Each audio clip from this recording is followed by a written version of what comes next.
o'clock whistle. We have some eager organic students here today, right? So everybody, I think I see everybody familiar face. Anybody new? I'm new. I was here last week. Welcome. Class, so for the veggie. Nice. Well, welcome. This is kind of meant to be a crash course on organic gardening. We could probably do like a week-long seminar, 4 hours a day. We probably still would be talking organic gardening. So we'll kind of show you a few things I work on at my place. I'll use the word probably natural and organic interchangeably. You can go either way. It's your yard. It's your decision.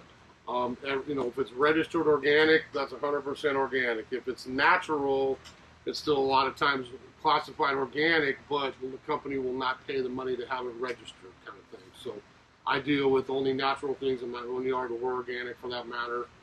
But there'll certainly be a little bit of both today. So you can kind of choose your own way to go.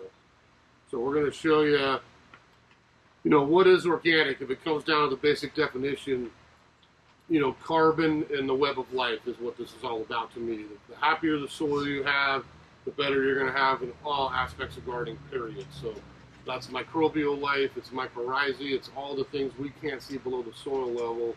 And if we go the organic route, that is what you're doing. You're feeding those organisms, which means happy root systems, which means happy plants, and I've got a happy gardener kind of thing. If I go organic fertilizers and I continue to pour weed and feed and poisons over the rest of my yard, then I'm really not making any difference when it comes down to it. So, especially when we come to soil, that's a huge thing with me. Is organic amendments, organic fertilizers. You're going to feed your soil. You're going to have success. It makes it really easy. I wanted to make sure, again, I mentioned the natural versus organic. What we have is OMRI listed products. You'll see things with that OMRI stamp on them. I think sometimes that's a little misleading. I think they're working on changing it, but I know some places had to be 51% organic, 49 non to get the label, which to me is not organic when it comes down to it. So be careful sometimes what you're looking at. Some brands are obviously going to be more trustworthy than others. We go with CDFA here, and I know California kind of always, that's the California Department of Food and Agriculture. So that always sets the standards. I'm sure everybody watches the news, and California always seems to be the most picky, the most setting the standards for laws and environment and everything else. So if it has CDF on there, that is 100% organic input. Everything has been traced, recorded, and that's the standard to me, the top. So we have a company like E.B. Stone, happens to be based down in Northern California area. I've dealt with them for almost 30 years, going back to my White's days. But I think that's still the superior brand for soil, for fertilizer, for all the things we're going to talk about for soil today. So that is CDFA. You'll see a little fancy CDFA logo on there. And a lot of customers end up asking me, what is that kind of thing? It's not something that Washington State does at this point. So like I said, this class is going to be all about using natural products, soils, fertilizers, remedies, no synthetics in the garden. So, we have them, if we talk chemicals for a second, we've got murder, death, kill, I call it, our systemics. That back, 20 years ago, that was what we did. We poured systemic on all our roses. We poured systemics on everything because that was the easy, quick fix. That's what kills bees. That's, I go on and on. I'm not going to go on soapbox talk here. But that's a one level. Then we have synthetic products, perhaps that are registered for use on vegetables and things. They're non-systemic, not as bad. They're still synthetic chemicals. So again, that's your choice if you want to go that route. Then the bottom one, we have naturals or organic. So things that are natural occurring, do the job, but are non-systemic, non-synthetic, all the rest of it, and that would be the safer way to go. Big one, everyone knows when I say the word neonics.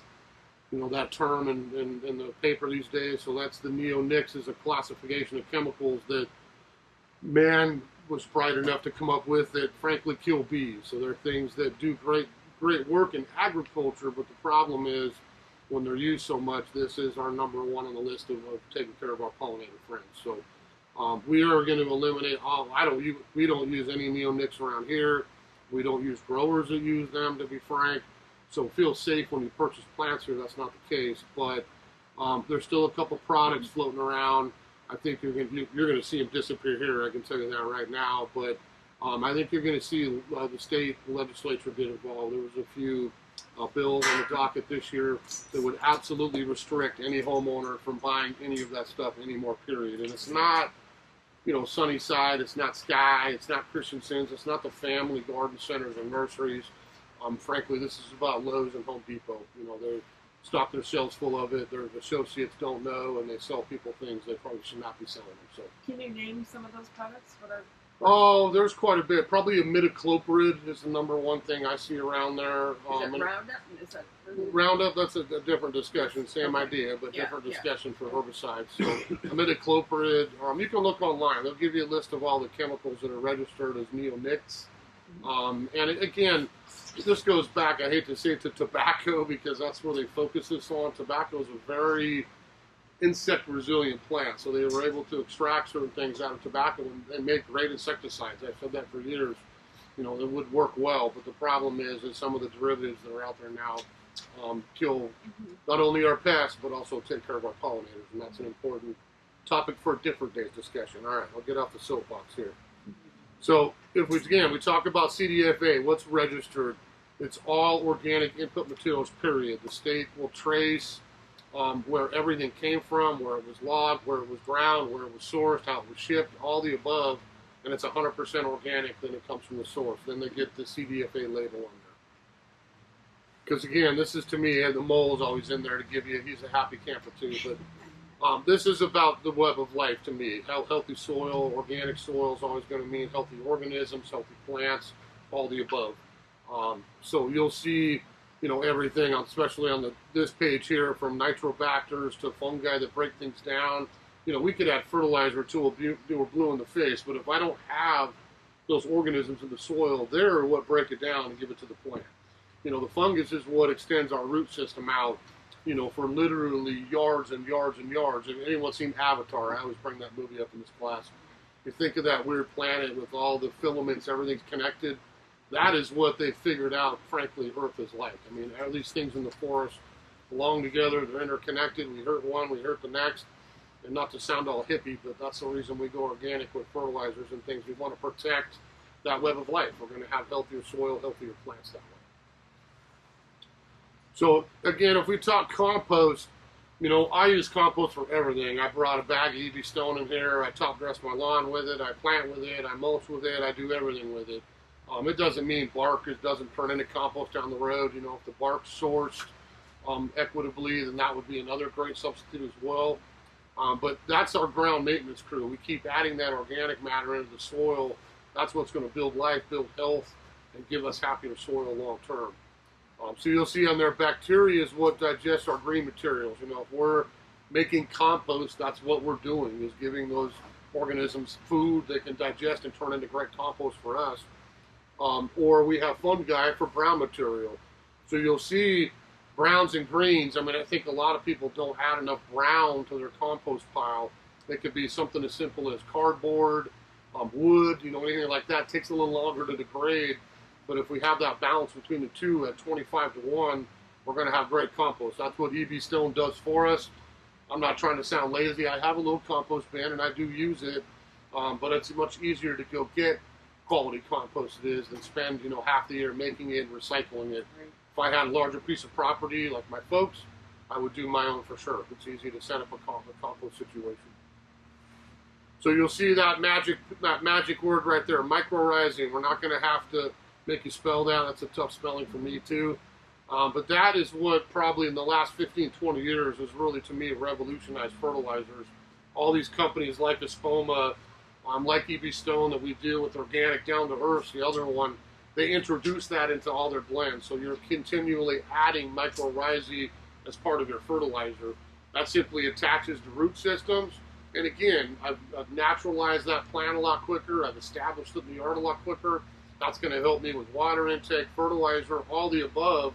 So when I put something new in, I may think I have this big of a root system. The mycorrhizae attaches to it, and I've got that big of a root system. So I've got more area to draw water from, escape drought, and again, establish for long term. So huge amount of mycorrhizae in all of our fertilizers. You'll see that listed on the package if you're interested. Typically in Puget Sound, we've got both ends of it. And I know Marysville is the poster child for like almost half the town is one way, half the town's the other. You've got pure sand on half. I'm close to the beach. I got an old sand pit, gravel, whatever it is. Or I got hard pan clay, and there's plenty of us. I'll raise my hand and Everett with a little bit of that. Not so much the sandy soil. Compost fixes both, and that's the common question we get when we're trying to amend our soil. How do I correct this problem? If I've got sand to add compost, I'm adding that material in there that will help hold more water. Not going to have as quick a drainage. I'm going to have, again, happier plants long term. If I'm trying to do clay, I want the opposite. I need water to get out of the soil, particularly in the winter. It's a little bit too wet. Some things might drown. I might lose a few plants. But if I add that to my clay, that's going to help break up that hard pan clay and fisher. It doesn't mean I dig a hole to a hard pan, throw a bunch of compost on top, and think that's going to fix my problem. It's break up that clay, mix it with the compost at the base of the hole, or my lawn, or whatever I'm doing. Now I'm going to have a better soil down the road too. Okay. So a couple of their specific products, like I mentioned, compost there. The biggest difference probably with this, you know, a bagged quality organic compost like that versus what we make, and there's nothing wrong with what we make at our house, is that's got everything I ever need. You know, everything is, it draws no nitrogen. The problem with bark, some other woodier products, if I put that down heavy, as that turns into compost and degrades in our soil, it's taking nitrogen out of the ground, which means I have yellowy plants. Well, I think a lot of people might have tried, you know, you bark your yard, it looks great, and I would never say not to. But what happens that year is you're like, God, everything's a little off color. It's all yellowy. And things aren't quite as crisp and green. So counteract that. If you're going to do bark, throw a bunch of organic lawn food underneath that over your entire bed. Then put the bark down on top, and I've got that extra fertilizer in there to help my decomposition. Is that applied to leaves too? Leaves will take a little longer, but not as much on the leaves. No, it'd be more woody stuff. Yeah. So. Like the compost, the biggest thing with something like EB Stone is it's all ready to go. That's got no pH, it's got no nitrogen draw, totally neutral in the yard. All again you're doing is adding organic matter. So a bag compost is probably always going to be a great choice for all things gardening, but also very superior in its composition. A lot of things we'll talk kind of different soils here, and I brought a couple up. We carry a full line of EB Stone Organics brand, good for really everything in the garden, depending on what you're doing. But we have a product like Soil Booster. This is one I use a lot in the vegetable garden. It doesn't mean I can't use it in other parts of my yard as well. But what this is 80% of the planting compost with 20% composted chicken manure. So I've got a little extra kick in there if I want to give it a little bit of chicken. I don't have to worry about maybe burning as much sometimes if I buy pure chicken manure. Sometimes you got to be a little careful how much goes down and what it goes around. It's a little hot, they say. This has all been compost bagged, mulched, everything ready to go. So if I'm energizing my organic vegetable garden season to season, that's the number one thing I'm putting on. I just dumped bags down 2 inches on top last week, mixed everything back up, turned it over, added some lime. Boom, peas went in, carrots went in, beets went in, off goes the cold crop. So a pretty easy little thing to add to give that tired thing.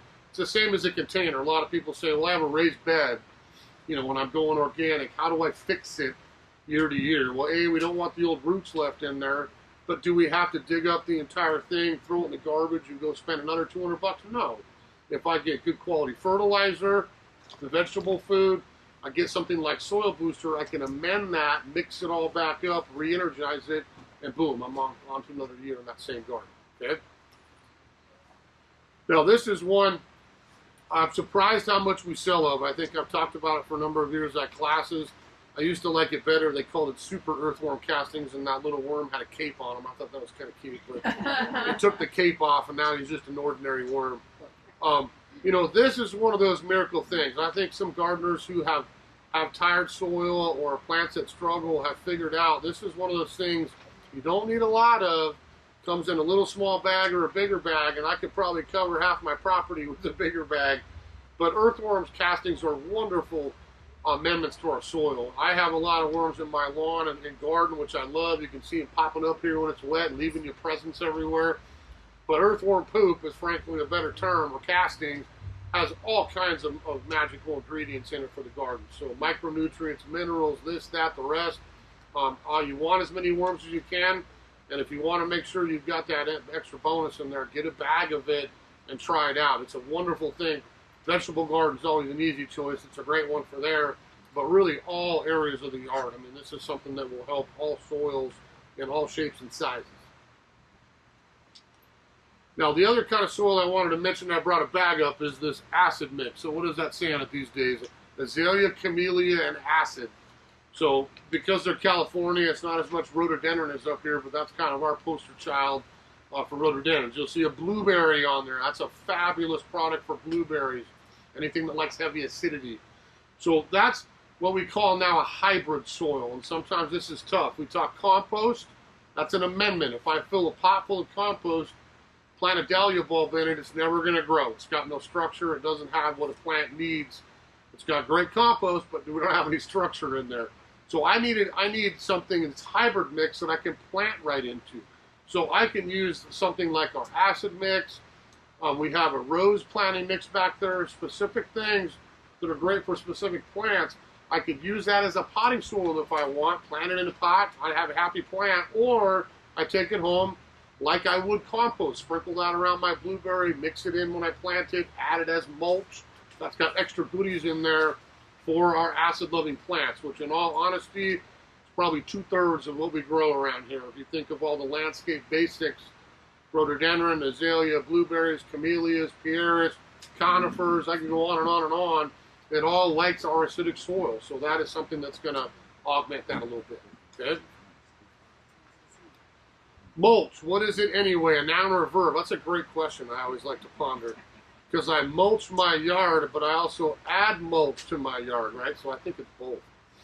But honestly, you know, whether I put a picture of pine straw, compost, bark, I could use a lot of things as mulch, and that's going to, A, build my soil long-term, conserve moisture, add less weeds. It's going to help me out quite a bit in the garden. And I think as we get to dry summertime, it makes a huge difference on the water bill. If I have a properly mulched garden, I do compost on mine all over. It's not gonna have to water as much as if you did not compost. Add on to that pretty good weed suppression. You know, I'm not gonna get all of them, but it's gonna cut your weeding time down a substantial amount too. This isn't a, you know, 1/4 inch dusting like we're doing over seed in our lawn. This is a good 2-3 inch layer of mulch. Maybe it's every season, maybe it's every other one, but that's really going to help you keep all that stuff down. What do you think about like the chip drop, where they cut the trees and then leave it over? You know, I've used it before. That's hot, you know, very woody. So my only precaution, if we call Chip the Chipper, you know, or Chet the Chipper, I call him, and have him dump a pile of chips. My neighbor does it every year. It looks great, and it's a great thing to recycle it too. I would probably ask him maybe woody chips sometimes. Sometimes there might be some things in there you don't want. I've seen a couple of blackberry humps and some stuff come out of the field here and there. But the big thing with me would be like bark. If I'm applying a fresh wood on there, I want to make sure I've got fertilizer underneath it, so I'm not taking all that nitrogen from my plants. Okay? Excuse me. Nice allergies. It's a great thing to have if you chose plants as your career. This last week has been brutal. So this is one I struggle with, I'll be honest with you. I try to not be so OCD and clean every single little leaf and twig up in my yard. I try to leave areas that are for the birds and make messy, because leaves make great mulch. I mean, if you leave these on the ground, I know here in our garden, we will leave the fallen foliage compost right over the top of it.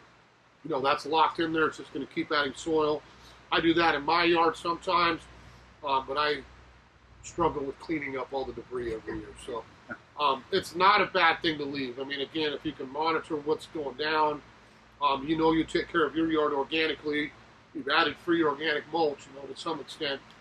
So you haven't been spraying your plants with systemics and herbicides and all the rest of it. All of it's great on compost at some point. So that's one I'll leave to you to make your own choice on. Now, one thing this time of year we sell a whole bunch of is raised bed mix. So this is another product, kind of like we talked about with the acid mix, that's a hybrid. You know, I can use this to amend my soil. I filled my raised bed straight with this, period. I mean, I took home 16 more bales last week. My wife's like, where are you going to put all that? It was like, some new raised beds. So, you know, whether you do wood, brick, anything. I'm struggling with rabbits in my yard, I'll be honest. I'm talking rabbits and deer tomorrow. I'm struggling with rabbits, so I'm going up a little bit. So I found galvanized fire rings, believe it or not, because I got great soil. I don't need a container. I need a barrier is what way I thought of it. So I'm putting fire rings down, fill it with raised bed mix, have my little fence around there. The rabbit can't eat my plants anymore. But I'll still have great drainage and all that good soil underneath that I built over the years. They can root down tomatoes, beans, all the above. So I'll let you know how it goes next year. But that's my plan, is to let Mr. Rabbit go some to the neighbors, hopefully. So basic fertilizers. Now I brought up a couple. This is like a rainbow of organics right here. Someone always asks me, do you have a bag of every one of those in your garage? No, I do not. So I pick and choose. One is not really going to hurt if you put it down on this and put it on that, if you know what I mean. You're not going to go wrong necessarily. The couple of things I would point out is the vegetable garden has to go vegetable. This is a totally different creature with a lot more calcium, which will keep your vegetables tasty, and also fend off disease, especially on tomatoes. So I am absolutely always using the organic vegetable food in the vegetable garden. If I'm going blueberries and acid plants, yes, I always have a bag of this around as well, okay? I like the rose and flower for all my roses, of course, but hellebores, perennials, that's what I use on the majority of my yard if I want more color, okay? Now, the rest of it, sure start. Anytime I'm planting everything, that's got the most mycorrhizas. So you're putting the new plants, that would be your choice. The tree shrub has gotten really popular, probably because it's simple. You know, there's never any danger of any organic fertilizer burning anything, period, end of story. If I had a bag of, you know, synthetic triple 20 on here and I decided to give my tree an extra boost, I might burn it. That's just too much food at one time. But organic, there's never a chance of that, of course. So tree shrub to me, you know, if I was going, I just need green. I'm not worried about bloom. My hedges, my laurel, you know, my, you know, what's Japanese maples, conifers, things like that, that might be a great choice because it's just a little extra nitrogen. I don't need a lot for bloom. As we look at this slide here, you know, those are our three numbers. We always have three numbers on foods. Everyone kind of know those. NPK, nitrogen, potassium, or nitrogen, phosphorus, potassium. So that's what we need. The nitrogen is all about green, foliage, leaves, stems. I'm off color. I want more growth. I'm trying to hide the neighbor. I want quicker leaves. I'm going for something with a little higher nitrogen, maybe like the tree shrub food. If I'm looking for bloom, you know, or fruiting or bearing, that's going to be my second two. So that's why we're different on vegetables and fruit and berries and roses, things like that, because I want good green leaves. I need nitrogen, but I really want to get more bloom, more production off that plant. So you'll see your numbers, not a huge difference on organics, but definitely a little different composition on those different foods in there, okay? You'll see lawn food I put as an example. What's that? 10, 1, 4. So I need the nitrogen to keep my lawn green, right? I don't need a lot of phosphorus, and I don't need a lot of potassium. That gives me healthy roots and kind of all around good health of the plant, but I don't need as much of that as I do with a vegetable or a rose or another type of plant.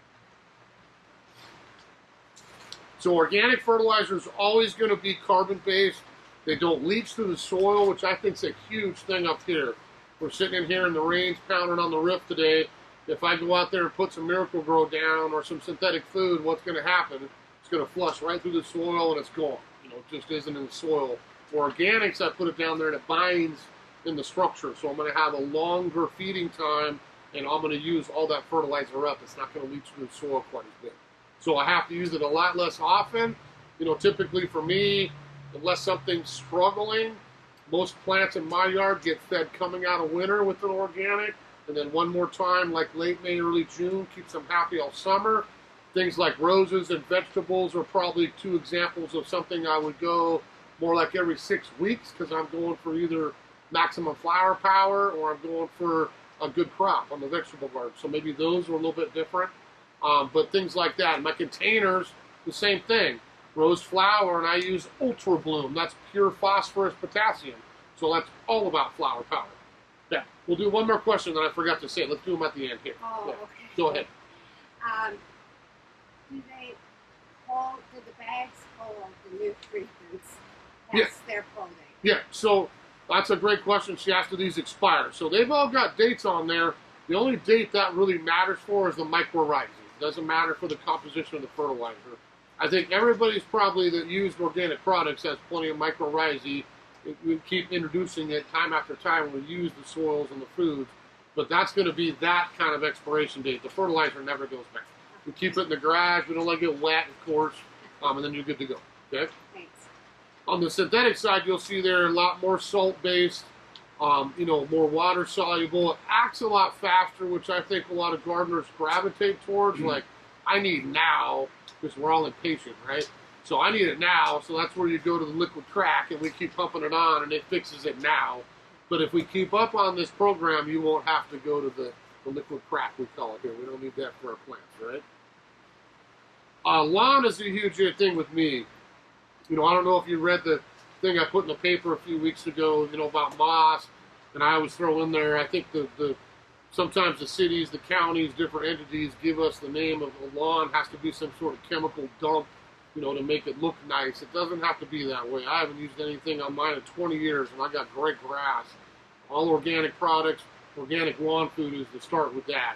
I don't have to use as much again. The big thing with that and the foods is humic acid.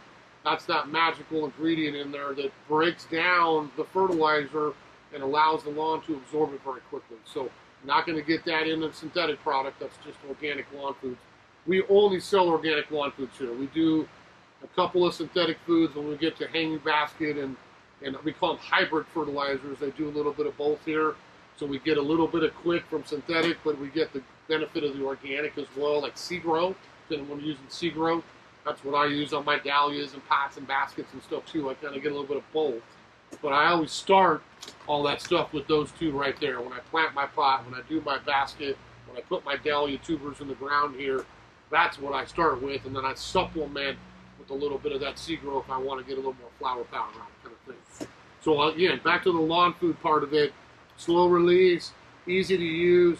I always love they put the little boy and the dog on the peg because I don't have to worry about any kind of wildlife, birds, people, pets, anything getting damaged when I'm doing an organic lawn. So it can look really nice going the organic route as well.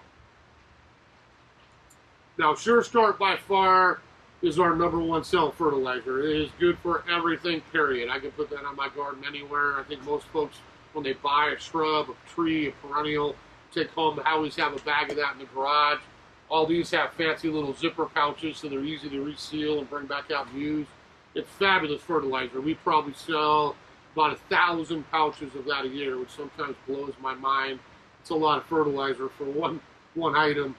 We sell hundreds of the other ones as well, but Sure Start by far, we buy by the pallet. That's an easy go-to transplant fertilizer always.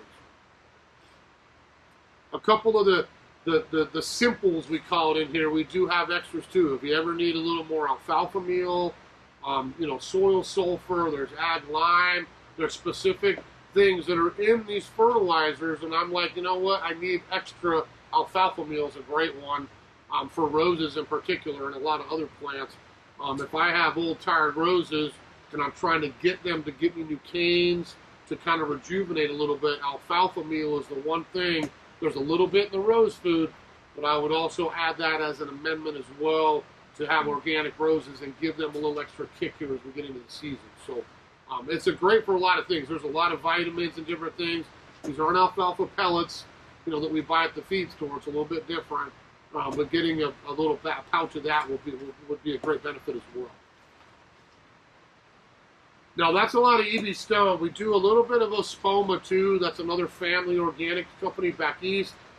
There's nothing wrong with any of their products. We get more and more people ask specifically for, their holly tone, their bulb tone.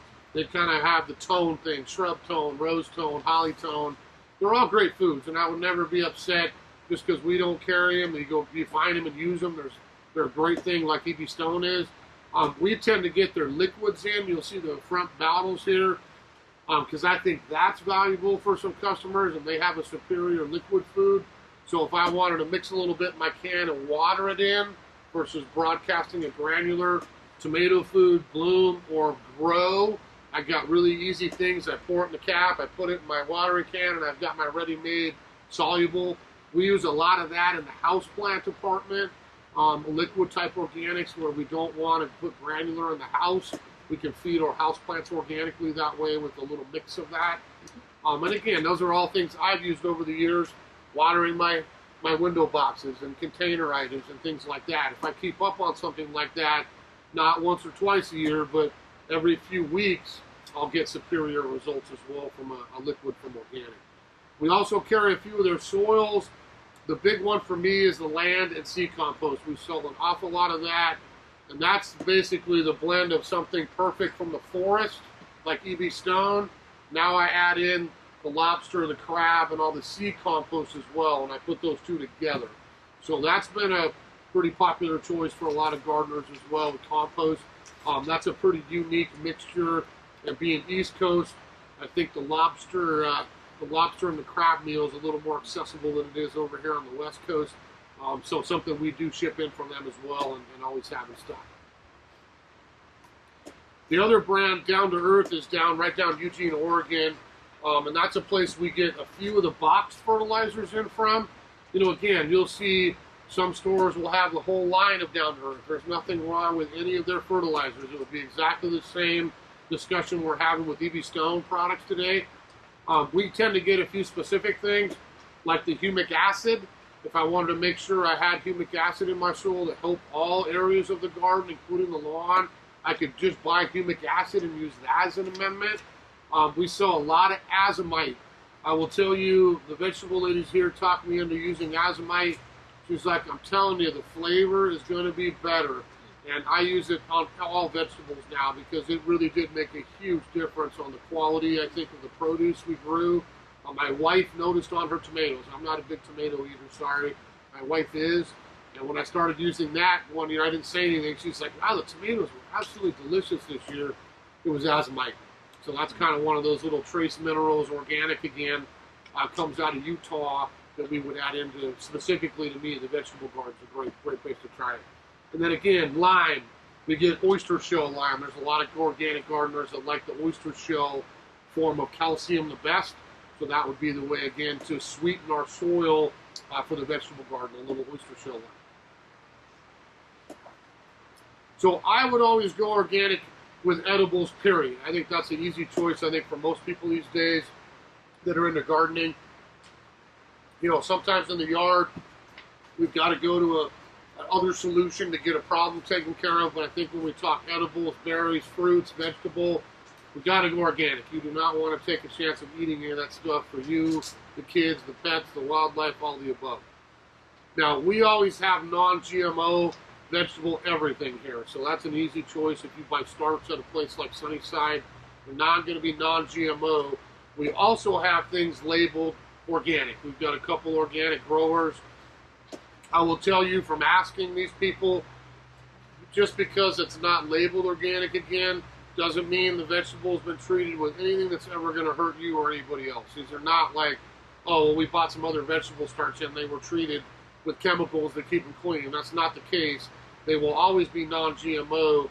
Again, some growers won't want to spend the money to register on the state system of organics. So you can always ask our staff, but the vast majority these days come in as certified organic on the label as well. Okay? We would always use organic amendments and fertilizers. Then we're going to talk a little bit of solutions here when we talk about treating problems. Weed killers. Excuse me. Somebody brought up Roundup earlier. Now, we haven't sold Roundup, I speak for us, for years. We will never sell it again, ever. I can tell you that. It's been banned from Europe. It'll be banned from the States here at some point, I hope. But this is man's problem to me, is you find some sort of magical solution to something, you pump it all over the entire States, and then 10 years later you figure out, maybe we should have probably looked at that a little longer before we advertised it as the perfect solution to all weed control. I think back to even, Eastern Washington and DDT and stuff in the 70s, kids out running underneath the spray because it was warm, and, oh, don't worry about it, it's totally safe for kids. And then 40 years later, like, oh, guess all those kids got different forms of cancer and lymphoma and all the rest of it because it was never safe. So glyphosate is Roundup. That's not something you're going to find here, and I don't really want to talk about it because we're not going to have it anymore. We don't really carry any chemical herbicides that are like that. We have a couple still, not for use in the vegetable garden, not for use if you're an organic gardener. We do have options that will help you that are natural stuff. So if I look at the front here, you'll see a couple bottles of lawn weed brew and the dead weed brew. Those are both I use. The lawn weed brew is iron-based. It has no chemical in it. So that's something I can use on my lawn and not hurt my grass, but kill other weeds. Does it kill everything? No, it doesn't. It's not good on clover very much. It will not do horsetail. It's not going to do buttercup. There's some hard ones it won't do. We got to go a little different route for that. But as an easy kind of general lawn spray, I don't have any worries about that hurting anything. If I'm going to go the natural route, I would get that one. The dead weed brew works awesome. I use it in my gravel parking pad, the sidewalk, the driveway. That's like a citric acid, caprylic acid. There's different natural compounds that burns it. So sometimes I got to hit it twice, yes, but it's worked awesome for me in like an hour. If I do it on a hot day, it's just gone. I can almost watch them sizzle after you spray them there on a sunny day. So if you've got an area not on the garden, I can use it around vegetables and all that, but if I get that on the foliage of anything, I'm going to do some damage. So make sure you're careful where you use it, but those two would be totally safe, natural options versus going the Roundup route or a different type of herbicide. Okay? Corn gluten is the one organic compound that we can use as a pre-emergent. That is registered 100% organic. It sounds funny, but corn gluten makes a great herbicide. The problem is biodiesel takes up most of the corn gluten these days, so the price went from like, wow, that's cheap, to like, all right, I guess I'll buy it, but it's a little more expensive than it once was. It does work. I use it in my beds at least once a year, sometimes spring and fall. But if I'm going to weed an area and I want to apply something down that's organic that weeds will not grow through, especially if I'm going to mulch over the top of it, corn gluten dissolves into a film and it acts like a barrier. So most things that try to grow through it just don't grow. So it works in the lawn too. The problem is I can't see. So be careful. Don't do it over your vegetable garden. Then go back and plant your vegetable seeds because they won't grow. So after things have grown up or you've reseeded your lawn and it's growing, then I can go back and use something like corn gluten. It's a great product that just turns into fertilizer when it degrades. It doesn't last forever, but if I tend to do mine in spring, then again, sometimes I'll do it in the fall in a particular area as well. Okay? You've also got stuff like newspaper, weed fabrics, burlap, all kinds of other options as well. Moss control, it's going to be the potassium. A lot of people came down and grabbed this when we did the class in the lawns and then the article in the paper. But that's one, it's a natural potassium. That's not going to hurt anything like iron or stain. This is something that's not going to do that. So I could spray it on my patio, walkways, not in the Japanese garden because you want to keep your moss. But we'll have areas like that. It'll be safe to apply. I use it on my roof because I don't want all the metals washing into the gutter, the downspout, and then off into the stream and the lake and the sound. So you can use it anywhere. It's not going to hurt. Is a good kind of natural option for moss control. Now, insects and diseases, there's quite a bit. I'll show you a few bottles here. I'm going to jump up and show you a couple. But we have lots of natural things here again that would be listed for organic gardening. They're not going to contain any chemicals. And then we also have a few that the folks pay to have that fancy OMRI stamp put on them. So you can choose either way you want to go. The big thing with me is not maybe just choosing the right product to use, but how are you going to go out this? If you're proactive, you anticipate problems, you know your yard, you know what things might get, you can absolutely use a 100% organic natural thing and not have the problems. If I wait, as the example with the rose, and I wait till June, and I have black spot all over the foliage, and I have mildew on the new growth, and you come to me and say, how do I take care of this? I want to stay organic. I'm going to have a much tougher time keeping that down as if I started now and got something like neem oil on a regular interval. I'm never going to get the problem in the first place. Does that kind of make sense to everybody? So if you wait to get the problem, sometimes it's a little tougher. If I anticipate, stay ahead, I'm not going to have to go to that bottle of chemical anymore, okay? So we always start with the dormant spray heading into the season. In particular, if I had a problem with that plant the year before. Fruit trees is a great example. Berries sometimes. Roses is another one. If I know I want to start clean, I'm always going to clean up the old debris, make sure I start that way, and to get a dormant spray on. We would have something like Omri listed horticultural oil. That's a great spray for the dormant season, and honestly in the growing season as well, as long as it's not too hot. We would use that as either or kind of thing, okay? So we always use things with edibles, but always read your label. That's a big mistake, I think, by homeowners. When you buy something, look what it's listed for. When should I spray it? How warm can it be? How cold can it be? All those things matter so that you don't have to do it twice. So always follow dilution right and use the right timing, and you're going to have great luck with natural products.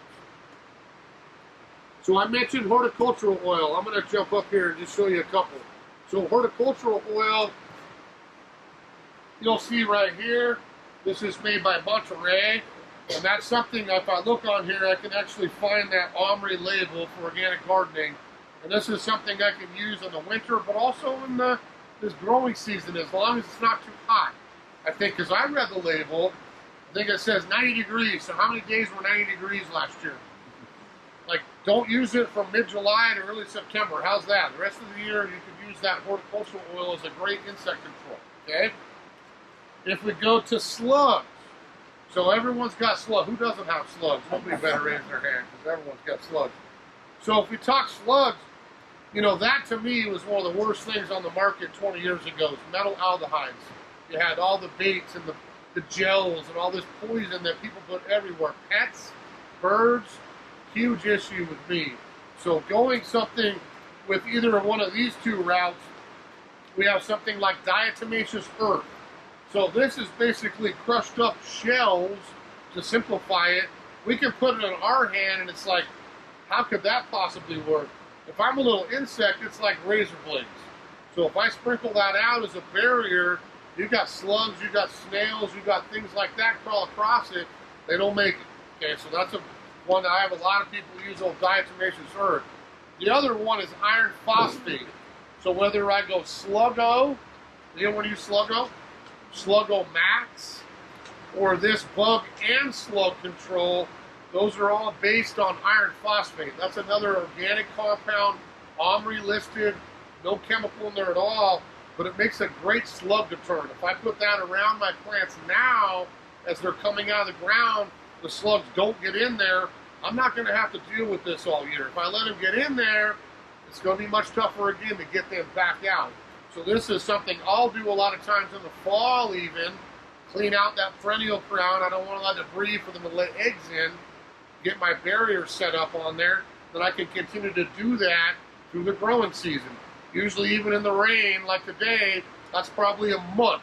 If I put that down, I've got a really good barrier for about a month.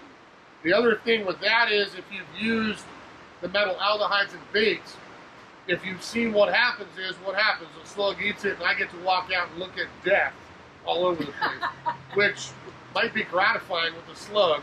So we might do it that way, but with iron phosphate, it's more like I get it on me and I crawl off in peace somewhere and disappear. You're not going to go out and see the amount of dead carnage that you would with the metal aldehyde, okay? Spinosad. So has anyone used, some people say spinosad, spinosad, you can say either way, but that's Captain Jack's. Where's he at here? There's the captain.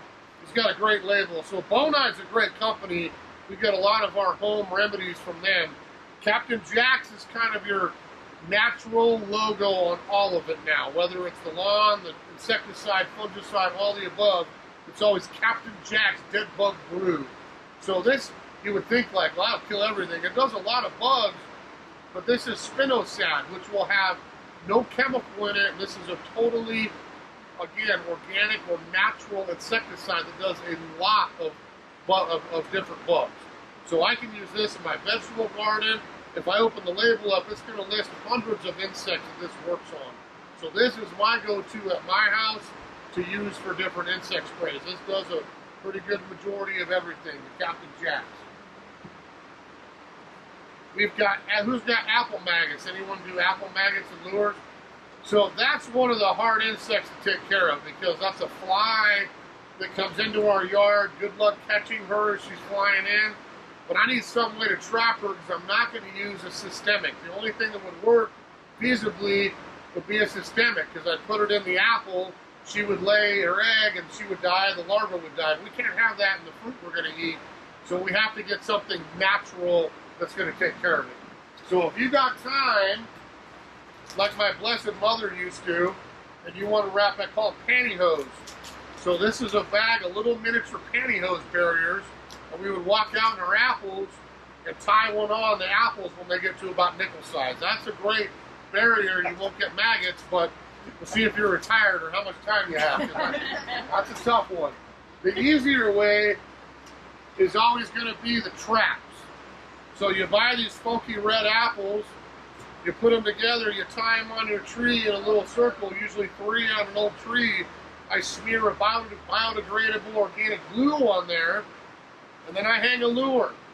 So I put a lure on that. When that fly comes in, she's like, ooh, that smells even better. She comes over and gets stuck. And then you'll have a gross little bug trap to wipe off and throw away and put more on. You'll keep catching them all summer. So am I going to run home and do this today? Maybe not, but in a couple weeks, absolutely. Once those trees bloom and my little apples are to about nickel size, I would make sure to get out there and protect them, okay? So apple maggot, we got to do one of those too. That's kind of a specific one for those. Caterpillars. So anybody get caterpillars? It's been kind of a few years, but caterpillars are always on this cycle, about 7 years, and all of a sudden everybody's got them, and then nobody does the next season. So I always watch the woods. I saw a few tents last year. I can promise you this year probably going to be a little bit more. I think we're at that point where they're going to be back. Now, they'll defoliate a tree pretty quickly, but that's got to be one of the easiest things to not go murder, death, kill on. If I've got caterpillars, I buy BT. Right there, tent caterpillar on the bottom. So this is what Seattle, all the cities, the parks, no environmental impacts with BT at all. This is a natural bacteria that makes caterpillars sick to their stomach. They don't eat, they crash, they die, and we move on. So again, if I let my whole yard get covered in tents and eat everything, damage is done. But if I start to see a tent starting or caterpillars crawling, and I get this on them, I'm done with my caterpillars. This is a really easy way to go for caterpillars. Just think BT, they call it furicide. So BT is the product in there, totally organic again. Insecticidal super soap. You know, that's Bond Mead. You know, if I want a little trigger sprayer, natural insecticidal soap, that works very well. We have root weevils on there. Who's got root weevils for their rhododendrons? I've got a rhody leaf, and I look at it, looks green, nothing wrong with it, but I always have these little bite marks on the edge of the leaf. You see them a lot around here on rhododendron, azaleas, other plants as well. Root weevil's a tough one because they live in the soil.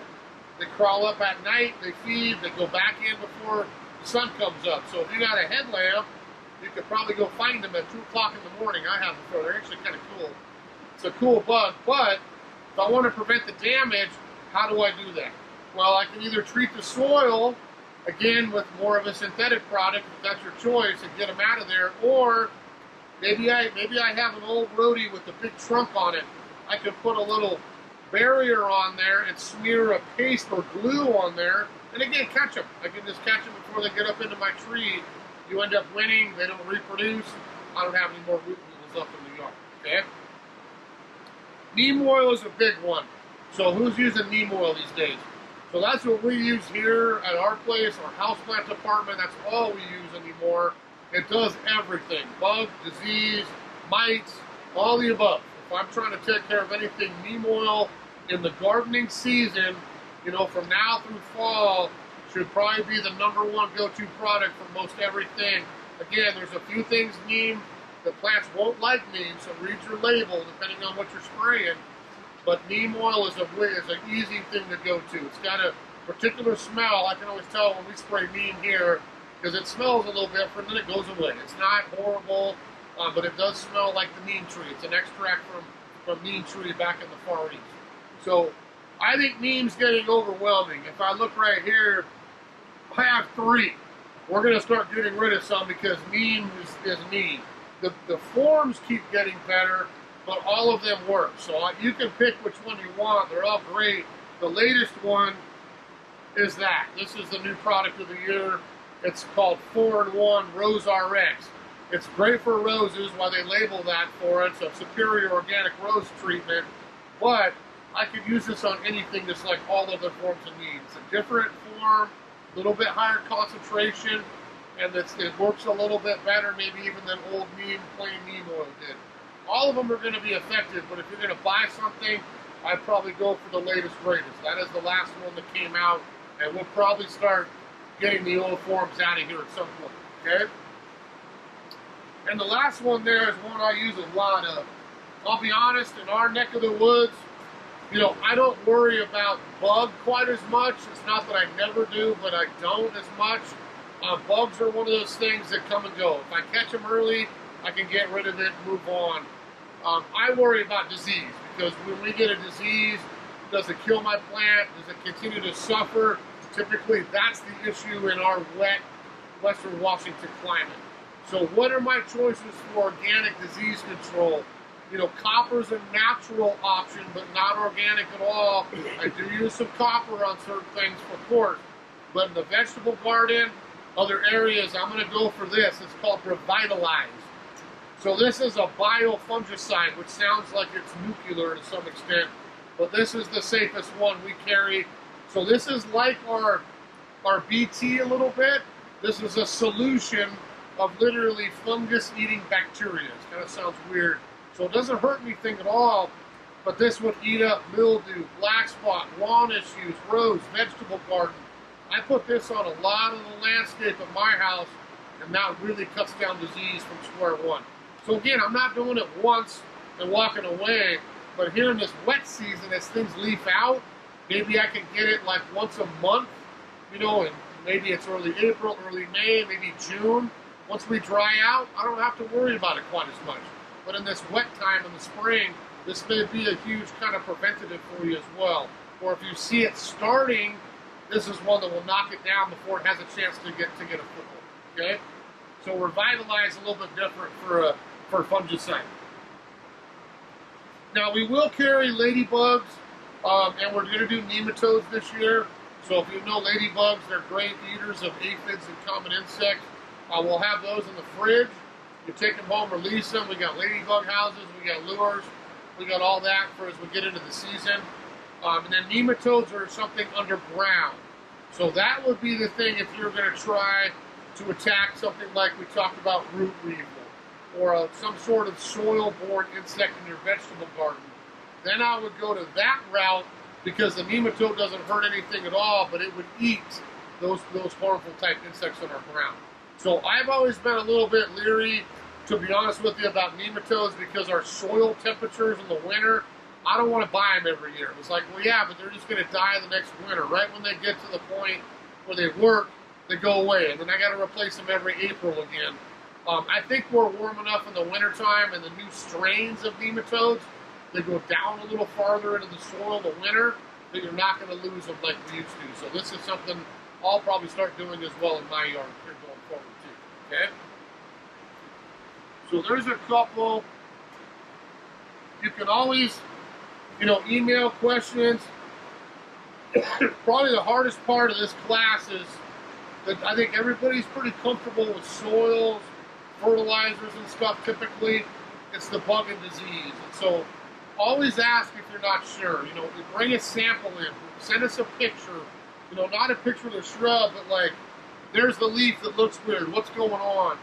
Sometimes top and bottom of the foliage will help as well. Because if we can get you the right diagnosis, a lot of times there's a great natural solution that will fix your problem where you don't have to just go to the same, bottle of murder, death, kill again. We can get something totally safe and have it be effective for you as well. Okay? So I think we kind of showed a little bit of everything. We didn't talk about moles, but I think everybody probably knows Mr. Mole. We use a natural repellent if we're going to do it that way, or trap it and not stick our exhaust pipe or gassers or oil or something else that we used to do in the soil to kill the mole, right? Yeah. We were just talking about the mole man. What about mole? I have a mole. So this is mole and vole repellent. So I always laugh at that because it even does like armadillos if you got an armadillo going. Yeah, voles too. So the trick with Mole Max or repellent, it's not, I saw when I'm going to cover my whole yard. That's the mistake. So I find out where he is, I put it down there, and he starts to go away, and I gradually put this on and get him out to the neighbors. Sorry, neighbors. So that's always the key. So we're repelling him out. We also have a little chatter spike, which I've had pretty good luck with. Others have not. It might be worth trying. But we have a little spike. You put a battery in it and stick it in the soil. It sounds little vibrations and noises in the soil. And again, they tend to head for the neighbors that way. Yeah. Yes, go ahead. Horsetail and buttercup. Yeah. So I'm going to be honest. That's going to be a really tough one with something natural. I mean, you're not going to get death. You'll get death of this. With that, you're not going to get death of the root system with the natural spray. So sometimes it's this. If you're going to try to get rid of it, the vegetable garden, I'll try to hand dig it. But maybe I have to go get a chemical killer to get it out once, and then I can walk away and go back to the way I was doing it before. It's going to be a little tougher. It's not by my vegetable garden, but it's taken over this winter. Oh, yeah. If you've got horsetail, that's wet soil clay down below. And the problem with horsetail is root systems halfway to China. You just can't dig it out. So that's a tough one. Yes? I had some trouble with my current plants last year, and Worms? no, I don't know, the leaves were weird. So anyway, somebody told me here, and somebody suggested lawn paint. Oh, yeah. It smells like cat pee. Those And are in little fact, bad. it still smells this year. And I Really? know all my berries last year, they all smell like that. So I don't know Wow. how to do that. Well, neem oil, I don't know if I didn't think it smelled. It has a distinct smell. Bond neem's a little bit different. I would almost want to see if it was disease. We could go revitalize, and that has no smell to it. If you had those little worms, because they get into everything, blueberry, raspberry, all of it last couple of years, I could get that spinosad, what I use. That works great. If we put that down, you get the fly and the worm that way. That kind of thing. I might try that. But, yeah. What is perlite and vermiculite? What are the differences, and can you combine them? I Well, noticed you have 12 minutes. Yeah, those are just things, all that's different, like grit for your spotting soils. Are you making your own soil? Yes. Yeah, so vermiculite, again, you can source that, or there's organic perlite, organic vermiculite, there's not. I would try to do organic if you can, especially if it's edible stuff. It's about soil porosity, so I want drainage. And I'm trying to build a certain consistency. So depending on if you're starting seeds, it's going to be a little more. Potting soil is going to be a little bit less. That's going to change on your formula a little bit, but you can use either one or both. And they would serve. And therefore drainage and water retention? Drainage, water retention, all the above. Yeah, pumice would be the same way. We use a lot of pumice in our mix for trees and things. It's hard to source pumice, so it's also brutally expensive. Oh. Yeah, I think we paid literally, not to tell. Well, I'll tell you, but literally $2,500 for one truckload of pumice to add to my fruit tree soil this year. Now, are they interchangeable, or? They are a little bit. Pumice is a little different, though. I mean, the pumice is kind of grit again. Cactus, succulent, always going to have the grit in there.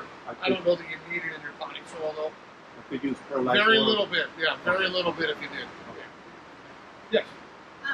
For the corn bloom, Yeah. can I put that on top of, you mentioned maybe covering in compost, so I need to cover it in compost? Don't have to. Okay. Because last week I already went out and did a couple of my beds. Can I add it on top? Oh, that would be a huge help. Okay. Again, it's not going to be 100%, but you're going to see a huge difference. Yeah.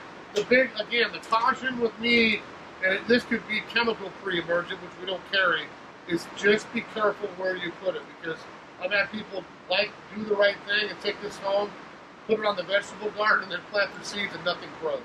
And the lawn is a huge one, because if you're going to take the time to overseed, don't do this until after the grass is growing, then I can put it down. And Can it go on top of gravel? Oh yeah, you can put it on gravel too. Yeah, because that's another thing we never carried. We get a lot of people that call and ask for casserole and old death bags that, oh, I got a driveway, I'll put it everywhere. Dude, you do not want that on your shoes. I mean, we quit doing it here years because I felt horrible. You know, we would wash it in, you wouldn't go home with it on your feet. But in the meantime, it's like, dude, we just don't want this all over. It goes into the soil, but it's absolute chemical. Yeah, for sure. Noxol, casserole, all that stuff is just like, oh, goodness gracious. Yeah, yeah, it's horrible. Is ash from the pellet stove in the Weber and burn pot, is that a natural form of potash? That's absolutely. It's not, again, coffee grounds, the ashes from the fireplace, all that stuff. None of it's going to hurt, okay? But don't think of it as a substitute for a food or something different. So if I'm going to take it out, absolutely, there's things that would love having it around. But everyone, like coffee grounds or blueberries, well, I'll just do that and I'm good. It's not going to hurt it, but it's not going to give you the acidity you think it does. Yeah. How about zoo do? You know, you go down to Woodland Park Zoo. And I was almost the first job. I got my degree in chemistry, and I almost went to work for Woodland Park, the first zoo do job when they started it back in the early 90s. I'm kind of glad I did, but yeah. I've never done it before, but I'm thinking about it this year. Yeah. So it's just, they don't mix anything in, it's just pure zoo poop. Yeah, make sure it's composted. And so how long does it have to, does it in time? They should do it right and have it composted for you. Okay, so I would hope. So when you pick it up. And it wouldn't be like, oh, I'm going to put Zudu down and plant my plants in it. That's not it. It's put it down, mix it, or use it as a mulch and let it seep through. Do they give you kind of directions of how much per square? They should, yeah. Okay. They should. If it's not, it's on their website. Okay. You know, my dad for years, what's the name of the place down in Pierce County? Tagro. They want to hold a little Tagro. So that was human. Like, I was like, dude, Dad, don't do that, man. He's like, oh, but it's all, you know, composted and this. And like, you know, I wouldn't even take a chance. Please don't. I don't think they do it anymore. Yeah. They do still? I would not. It's really sandy, and that just kind of freaks me out. How's that? There we go. And you're eating your vegetables. I think on the Voodoo, you have to get online and you have to sign up for it. You just can't go down there. It's by a number. Have you done that? No, I haven't. You need to do that. It's pretty limited. Yeah, Okay. very limited. All right, so okay, thank you for that. See you Yeah. at Yeah. Thank you. Well, if I'm mulching my yard, I'm going 2-3 inches. If I'm doing mulch. If I'm just adding it onto my existing garden and refreshing it, probably an inch is plenty, inch or two. I didn't see what your soil's like, but any amount's going to help. But if I'm trying to like mulch my beds and suppress weeds, I'm going 2-3 inches. I mean, I'll do mine this year because I do mine every other year usually. And I'm telling you, the year after I do it, I have no weeding at all. I mean, if I do it right, I've got nothing, and that's what I want. So. Yep. Bailey's. I would say this because I was all Bailey's for like 10 years. I'm not throwing them under the bus, but they send the best compost over to get mixed at the soil yard now. And what was left was like, yeah, I saw stuff sprouting out of it. It was like, I don't need that anymore. So I would go look. That's my point. I would never call Cedar Grove or Topsoil's Northwest or any of the places like going out and saying, let me go look at your pile. And you can see, like, oh yeah, that's beautiful. Grab a handful, feel it. Because some batches are great from one place, other ones are like, dude, I got the same thing 2 years ago, and now I got nothing but weeds this year. It's all on how long it's been cooked, temperature control, and all of them, I think, try to do the right thing, but humans are going to make mistakes. I would always go look. I mean, I was a Bailey's back in the day, and then I was all about black bark. I love black bark. It's a kind of a woodier compost, lasts a little longer. So if I get bulk, that's what I usually buy, but I don't call Topsoil's Northwest and say, I'll take 20 yards, send it over. I go out there and drive out, look at it, make the order, bring it to my house kind of thing. Yeah. Yes. For mixing the compost, you said mix it with your clay soil. Yep. What's my ratio? About 1/3, 2/3. 1/3. If I'm planting anything in the ground or I'm trying to fix soil, I'm going to try to do 1/3. I'm going to dig my hole, I got my 2/3 pile here, add the compost, mix that all up, and I backfill, and then I'll always mulch with compost over the top. Yeah. How do you test your soil for pH and how much lime do you add? So pH, everything in the soil, you can get test kits. So we have a meter in there. If you want to get a pH meter, moisture meter, there's little test kits if you want to test for other things. You can always have your soil analyzed. I'll be shocked, I'll be honest, I'm shocked how many customers bring me a printout these days of their soil. Like I bought a house and I wanted to do this right. This is what the lab told me. How do I fix this? You know, which is a great way to go. You could have it analyzed, but if you're a typical homeowner, the meters will work great for you.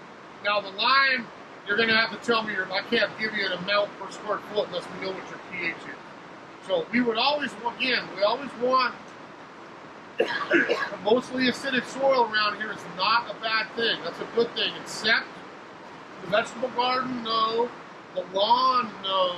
If you can fix your lawn, you're going to see way less moss by not having acid soil naturally without treating. And lilac is probably the one shrub we sell a lot of around here that would rather be hanging out in Spokane or down in southwest Washington where the pH is a little bit higher. It's not so acidic. I have 50-year-old lilacs in my backyard. They grow fine. It's not that they won't grow here, but when I'm doing my liming, whatever's left always goes underneath my lilacs for using me as an example. So lime raises acidity? No, raise your pH, which means more alkaline. Yeah, alkaline. pH around here is always, I'd say most people are between 5.5 and 6.5. 7 is neutral. What you're trying to do is just get your pH in those areas back to neutral or even slightly alkaline. You'll have happier garden. But not the shrub bed, not the rhododendron, not the blueberry. Those plants are going to struggle if we do that with them. Okay? Yeah. You spraying the oils on with rubbing oil. How long does it have to stay dry? Everything will give you a time on there, but I'll tell you because I use the same thing. Most of that stuff, some of them will say an hour, but if you had 4, you're drying on. Okay. So I don't need, like today, I'm not going home and spraying. I mean, it's not going to happen. Tomorrow, yes, the sun's out. If I get up in the morning, oh, it's not going to rain till the night, go ahead and spray. Yeah, maybe the last thing I'll say, because spray, we'll talk about this a little bit in the perennial pollinator classes coming up later, spring and summer. But just keep in mind, I think most gardeners really care about bees these days. This is not something I would have said 5 years ago. I think people like, I don't want bees, they sting me, whatever. We don't have bees, we don't have berries, we don't have fruit, we don't have anything if there's no bees. We have no food when it comes down to it. So no pretty flowers, none of that stuff happens. So part of it is the choice of making the right decision for the pollinator by getting a safe product. The second half of it is the timing, and that's why what you said. I'm not going to ever walk out with neem oil at noon on a day in June and spray my perennial border because I got mildew. Bees are popping all over the place. I just killed all the bees. It doesn't matter if I use neem oil or anything. If I get it on them, they're done. So I'm going to get up early. I'm going to wait till evening when there's not the pollinator activity. Take care of my spraying then. Now I save them. There's no residual, so I'll be good to go for the next time. Okay. Yep.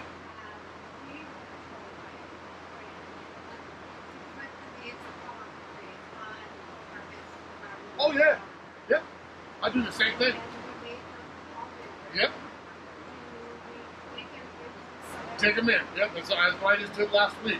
So she said about leaves, and again, I'm a little OCD, so I clean up everything. But when I go to the lawn, because again, I know I'm an organic lawn guy, all the Japanese maples, my dogwoods, all the trees that shed beautiful color in the fall, that's what I scoop up and go straight to the vegetable garden. So I'll put down a huge layer of that protects my soil in the winter. Spring, I can just pitchfork that all up, turn it over, mix it up, add my lime, add my fertilizer, which is what we did a week ago. Here come the seeds, and off we go another year. Yep.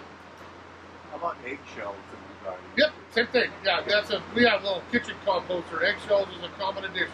You got it, absolutely. Do you have to grind them up because it takes a while to break down? Or Yeah, I mean, it'll speed it up a little Yeah. bit. But it'll take a little while to break eggshells down, but again, it'll eventually happen.